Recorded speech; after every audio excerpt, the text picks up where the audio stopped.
Donc Fabien pour Activateur Web. Nous continuons notre série sur la transformation d'une maquette en site web avec HTML et CSS. Donc dans cette vidéo, nous verrons la découpe d'une maquette. Donc nous avons vu que pour construire notre projet, nous disposons des maquettes au format ordinateur et au format mobile. Donc les spécifications techniques nous ont informé que notre client voulait que l'on développe en desktop first et que nous devions utiliser les balises sémantiques. Donc le format desktop est celle-ci, c'est la maquette qui nous est fournie et c'est donc ce projet que nous devons réaliser. Donc avant de s'attaquer à la découpe de la maquette au format ordinateur, voyons tout d'abord ce que sont les balises sémantiques en HTML. Donc la sémantique en programmation fait référence au sens d'une partie de code. Une balise sémantique en HTML pourrait se résumer à une question: quel est le rôle ou le but de cet élément HTML? Sémantique veut simplement dire signification. Si je prends en exemple un élément H1, je peux dire que le H1 est une balise sémantique qui donne au texte qu'il contient le rôle de titre de premier niveau de ma page. Nous lui attribuerons par défaut un style différent des autres titres, mais ce n'est pas son style qui fait de lui une balise sémantique. Nous pourrions d'ailleurs lui attribuer le même style que les autres titres, cela ne l'empêcherait en rien de demeurer une balise sémantique. Sa valeur sémantique sera utilisée par les moteurs de recherche en tant que titre principal, et ils considéreront donc son contenu comme des mots-clés importants qui seront pris en compte dans les résultats de recherche et pour le référencement de notre site.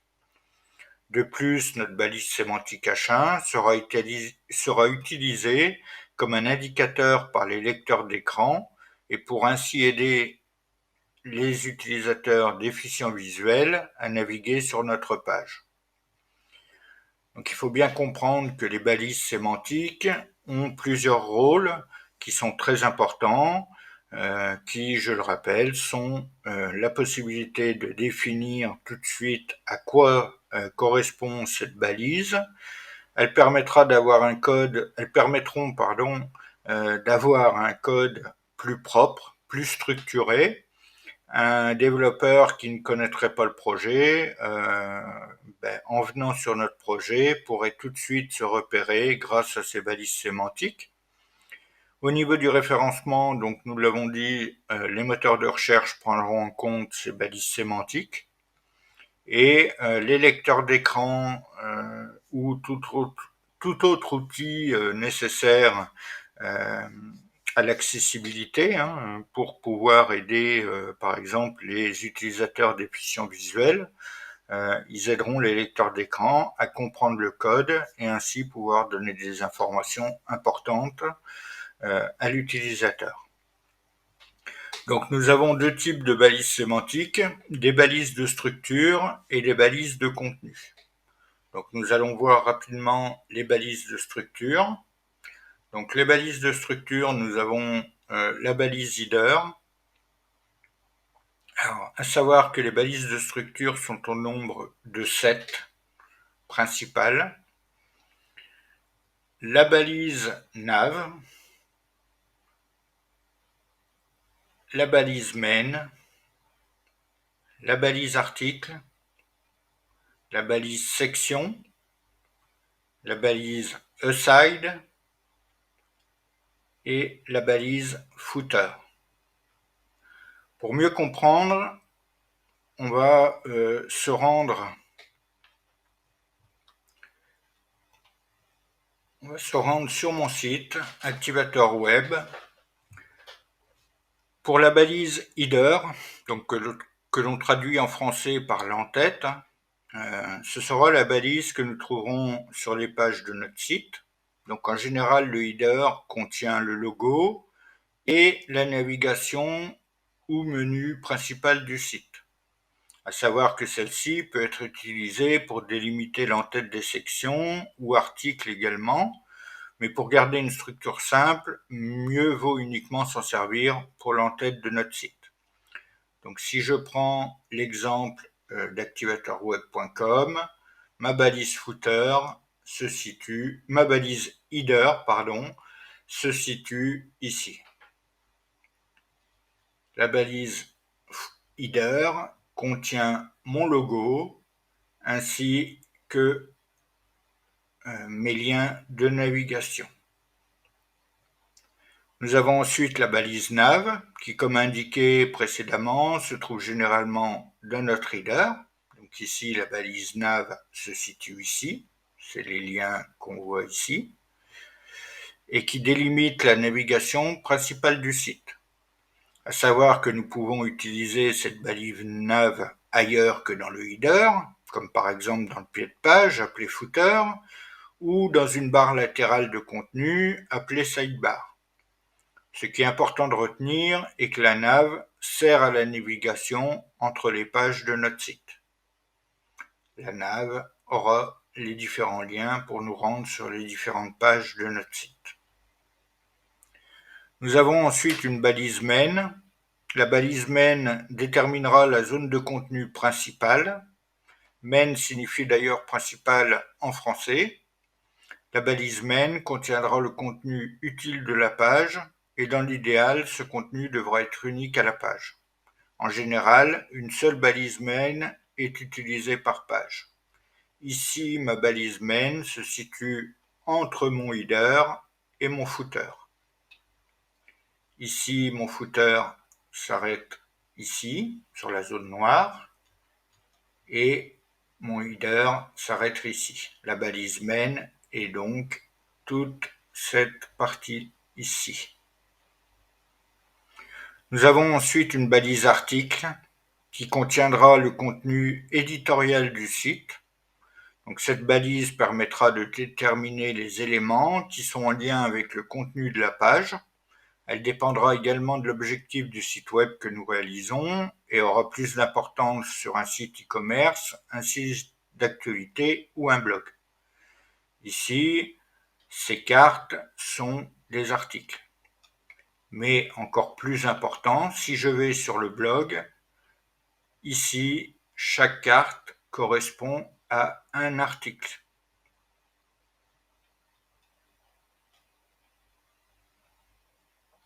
Nous avons ensuite la balise section. Donc la balise section permettra de découper notre site en plusieurs zones bien distinctes et selon une thématique précise. Cette balise est importante dans la structuration de nos pages, car plus précise que la balise main ou que la balise article. Donc une section, ici les services proposés, donc qui commence en dessous mon header et qui s'arrête au-dessus de mon titre les partages. Donc cette section, ceci est une première section.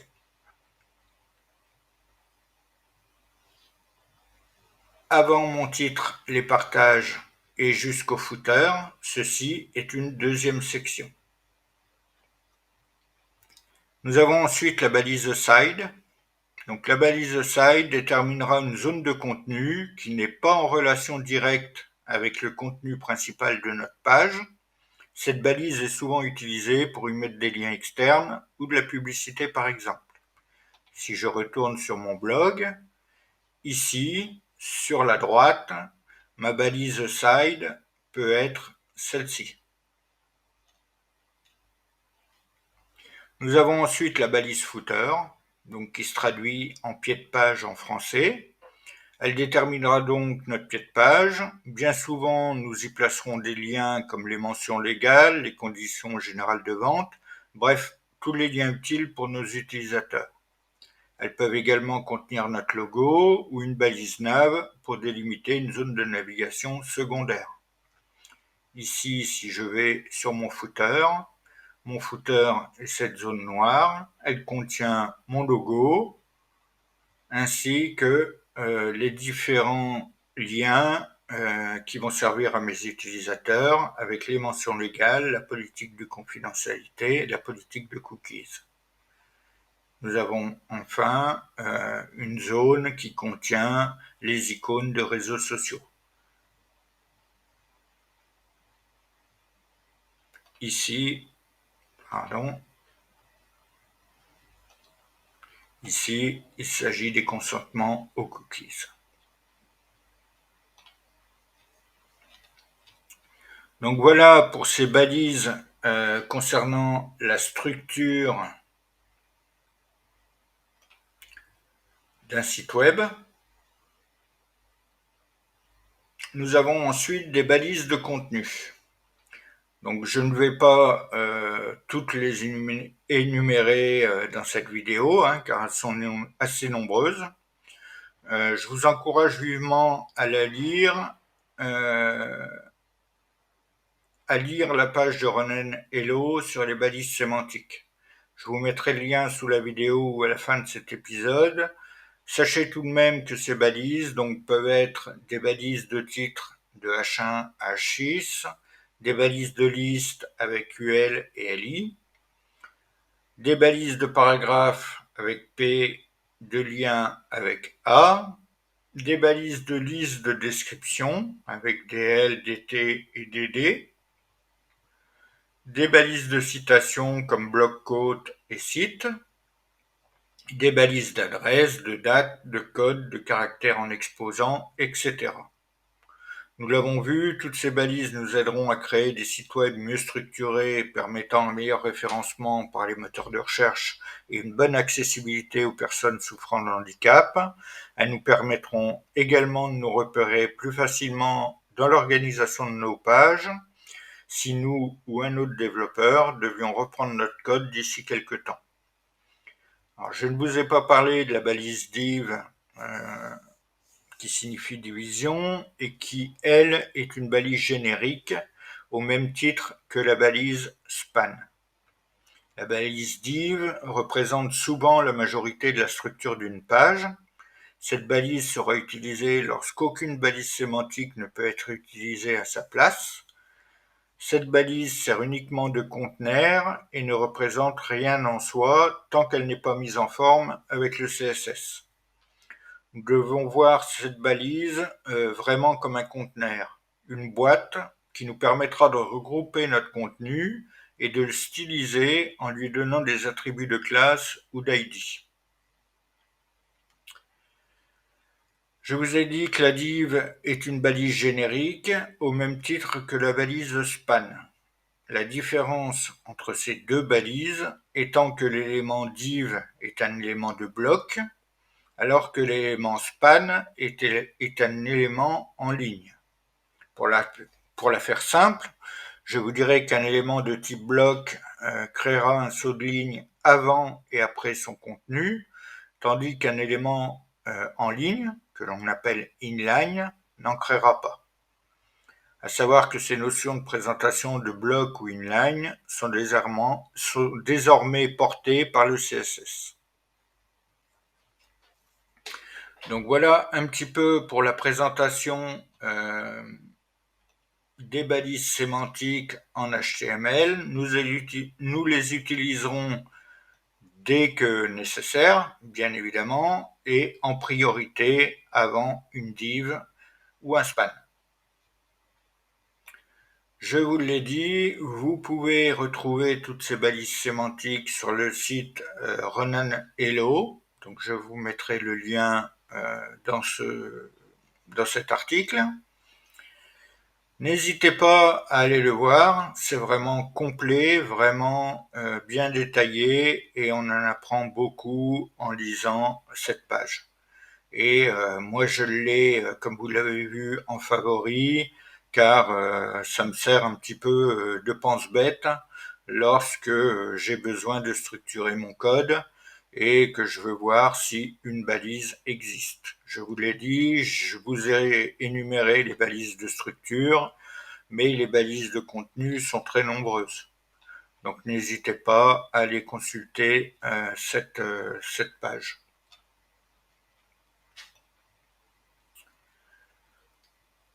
Voilà pour ce qui concerne ces balises sémantiques. Nous allons pouvoir passer maintenant à la découpe de notre maquette. Pour la découpe de notre maquette, nous avons à disposition plusieurs solutions, on va dire, suivant le logiciel qu'on va utiliser pour le faire. Alors, ça peut être fait avec un Illustrator, ça peut être fait avec PowerPoint, ça peut être fait avec Paint. Pour ma part, j'ai décidé d'utiliser un outil que tout le monde a, puisque je pense que tout le monde a un compte Google. Si ce n'est pas le cas, n'hésitez pas à en créer un, c'est gratuit. Vous aurez ainsi accès aux outils de Google, comme les slides ou les docs. Donc ici, je vais me servir de l'application Slide de Google. Donc je vais aller ici sur Slide. Je vais créer une nouvelle présentation. Donc c'est l'équivalent de PowerPoint de Microsoft. Je crée une nouvelle présentation. Je vais tout de suite mettre un titre à ma présentation qui va être découpe de la maquette.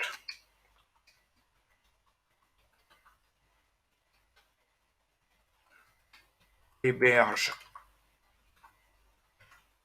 active. Alors, comment je procède? Pour faire simple, je commence par modifier l'arrière-plan. Je choisis une image. Alors bien souvent c'est l'image qu'on va mettre, ça va être la maquette au format desktop, puisque nous devons travailler en priorité là-dessus. Donc je vais aller chercher ma maquette.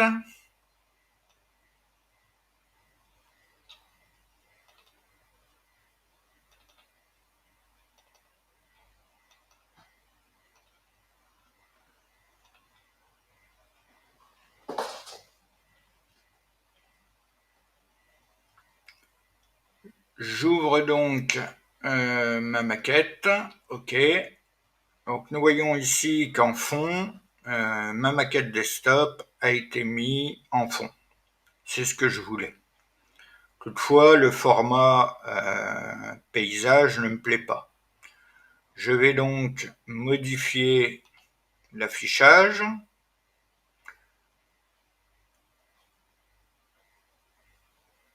Alors, il faut juste que je retrouve, oui, dans Fichier, Configuration de la page.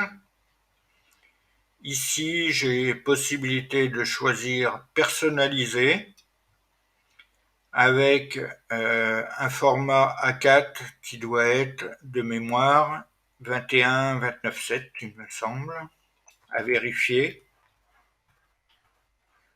J'applique ceci et tout de suite, c'est beaucoup mieux.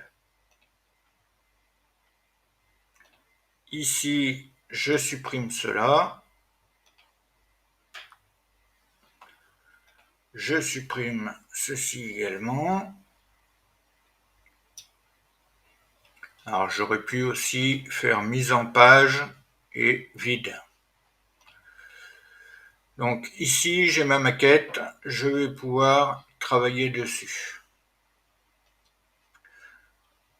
Donc, encore une fois, je vous montre ma manière de travailler. Libre à vous d'en utiliser une autre. Ici, je vais commencer par créer une zone de texte que je vais mettre simplement texte.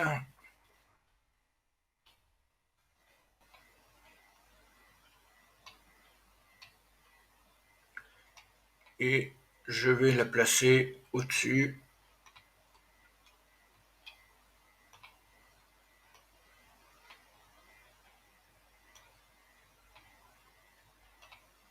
Voilà. Ouais. Ce sera mieux. Et je fais la même chose avec une forme qui sera un rectangle.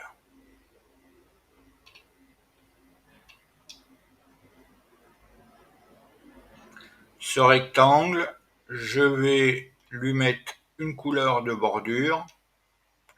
Par contre, je vais lui mettre un fond transparent. Ceci étant fait, cela me sert pour aller un petit peu plus vite.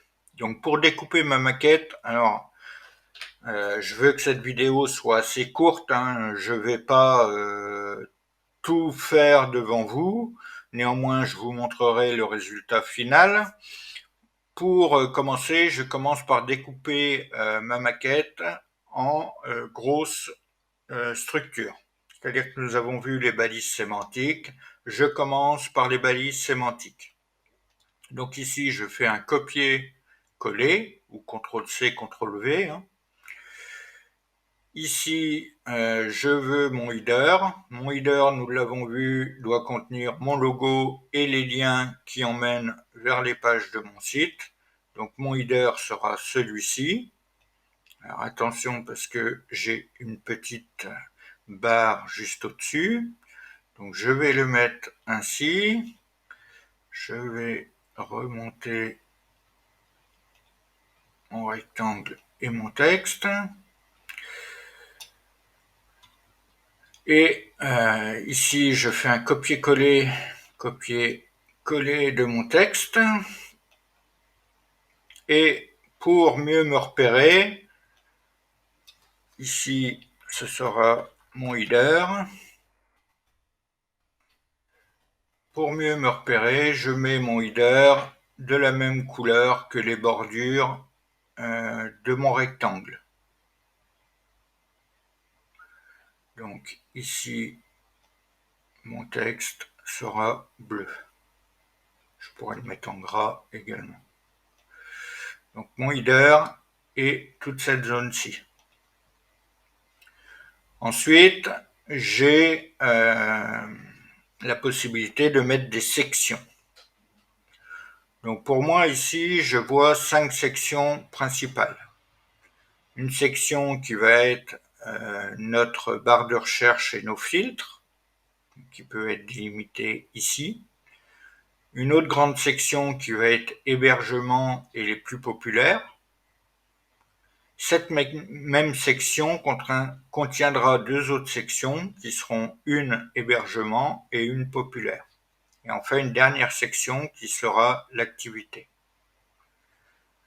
Donc,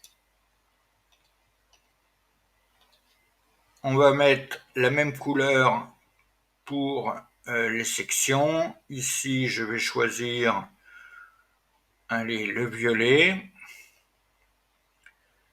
J'ai dit ma première section se situe ici.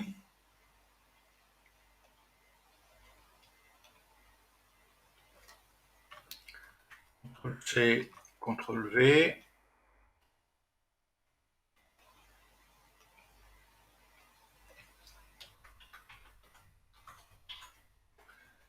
Section.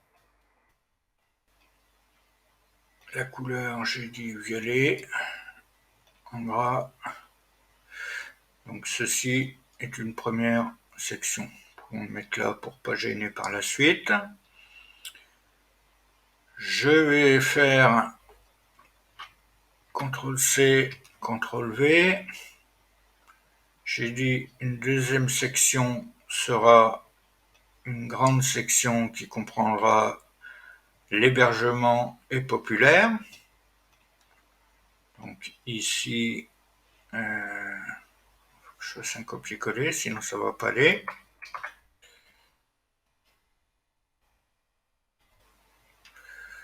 Voilà, je vais faire ça.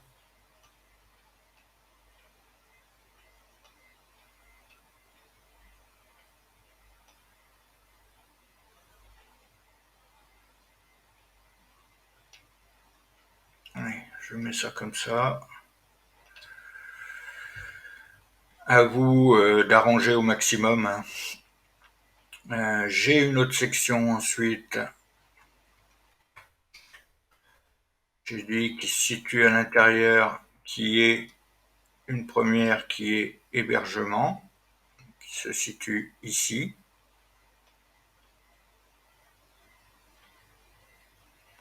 Donc ceci est une section.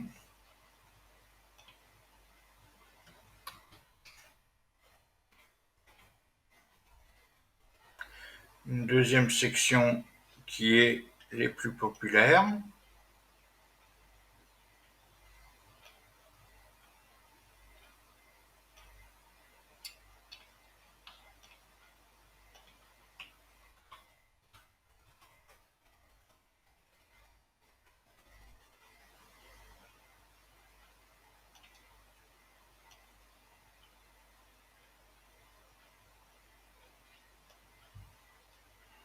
Et enfin, une dernière section qui va être activité en Bourgogne, qui va aller jusqu'à mon footer.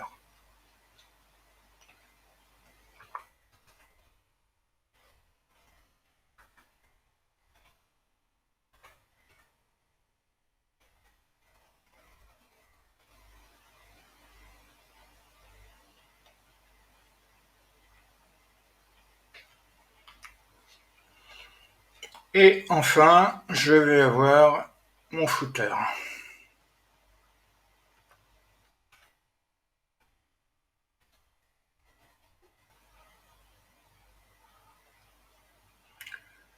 Donc, mon footer qui va à la fin de ma section et qui englobe tous mes liens.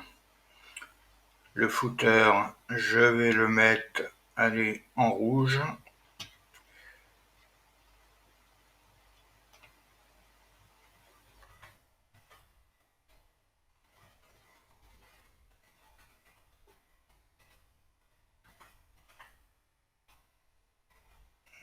J'indique ici footer.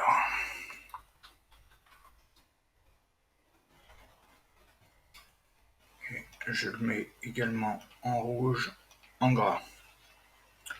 Donc voilà un petit peu pour les grandes parties de notre site.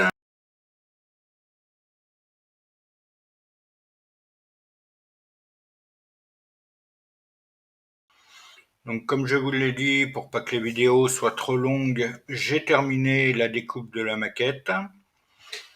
Vous avez vu le principe dans la précédente vidéo, comment découper notre maquette déjà en grosses parties et ensuite en plus petites. Donc nous avons vu ensemble comment mettre en place les balises sémantiques de structure, comment découper notre maquette avec ces balises. Maintenant, je suis rentré plus dans les détails en prenant chaque balise de structure et en mettant les balises correspondantes qui, selon moi, correspondent le mieux à notre maquette. Encore une fois, chacun est libre de travailler comme il l'entend. D'autres utiliseront d'autres balises, d'autres peut-être découperont cette maquette différemment. Il faut bien prendre une décision. Pour ma part, c'est comme ça que j'ai travaillé. Donc nous avons notre balise header. Donc la balise header contient le logo, qui elle-même sera une balise image. Nous avons ensuite notre nav. Notre nav est composé de liens, donc des liens qui sont des balises A. Nous verrons aussi que nous avons une barre qui est située juste au-dessus. Nous verrons comment faire cela. Ensuite, nous avons une première section que nous pouvons appeler la section filtre et recherche. Donc cette section est composée d'un titre H1, qui est le titre principal de notre site. Nous avons ensuite une balise de paragraphe, donc une balise P. Nous avons ensuite un formulaire, Donc la barre de recherche, en fait, c'est un formulaire qui lui-même est composé donc d'une icône, qui est ici, un input de type texte, donc, que nous avons ici, et un bouton ou un input de type bouton. Nous avons ensuite les filtres. Donc les filtres, c'est une div qui englobe une liste, donc une UL, qui elle-même est composée de LI,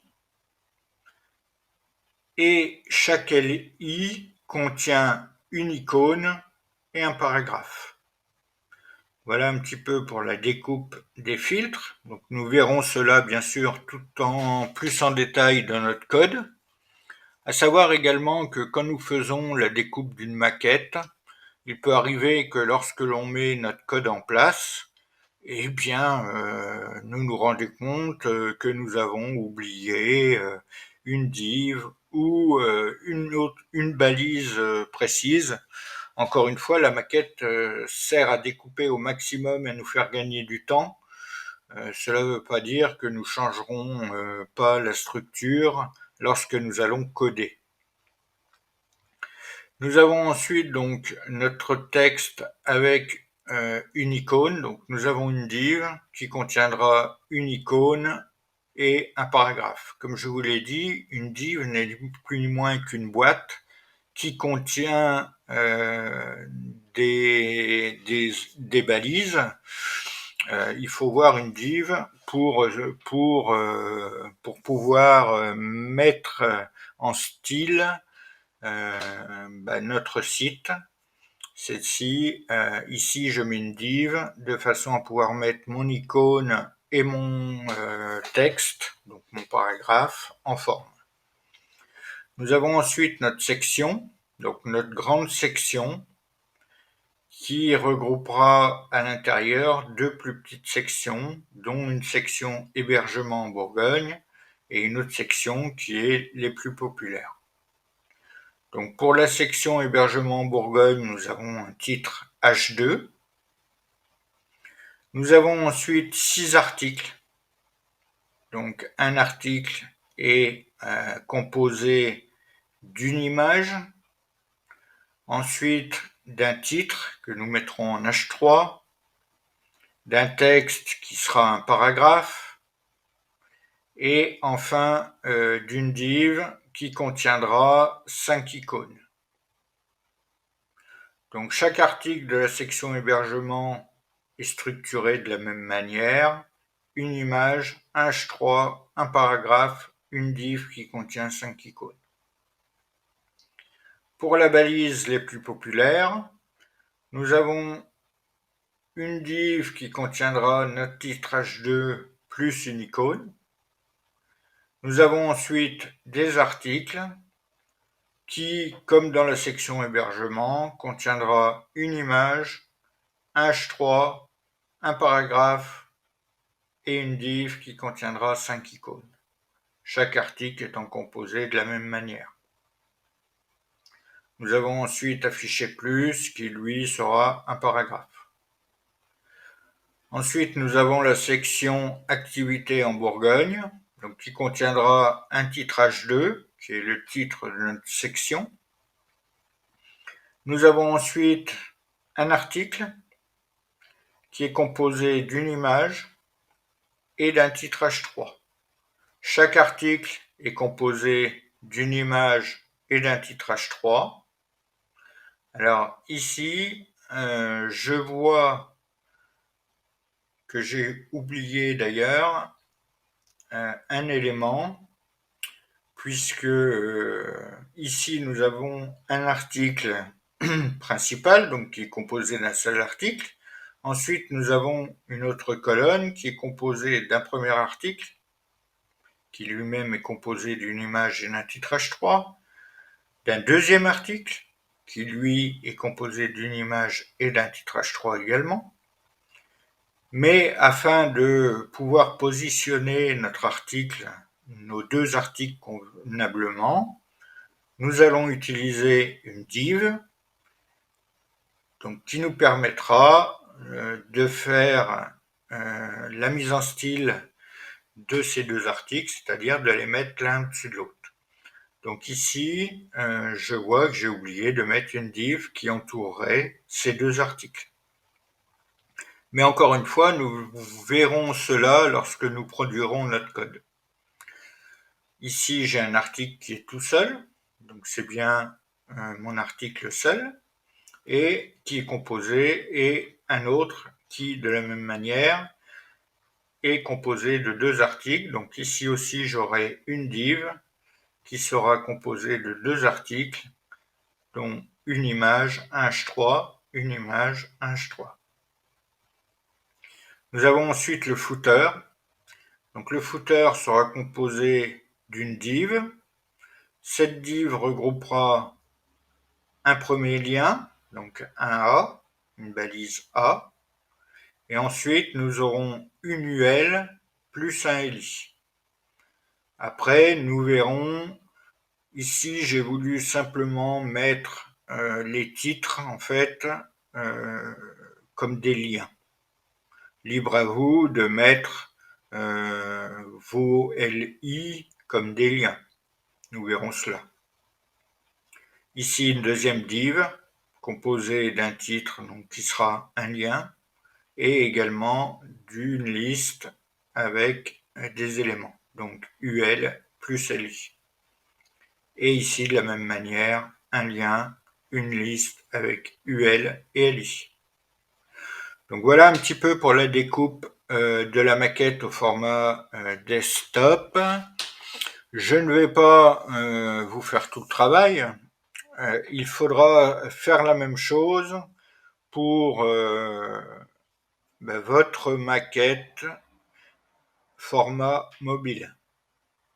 Là encore, je vous suggère de commencer par les grandes sections, les grandes balises de structure que sont le header, les sections, les articles, le footer, et ensuite de rentrer dans le détail. Mais la structure au format mobile restera la même que celle au format ordinateur. Elle est simplement disposée autrement. Mais la disposition sera modifiée avec le CSS. Les balises de structure HTML, elles, resteront les mêmes.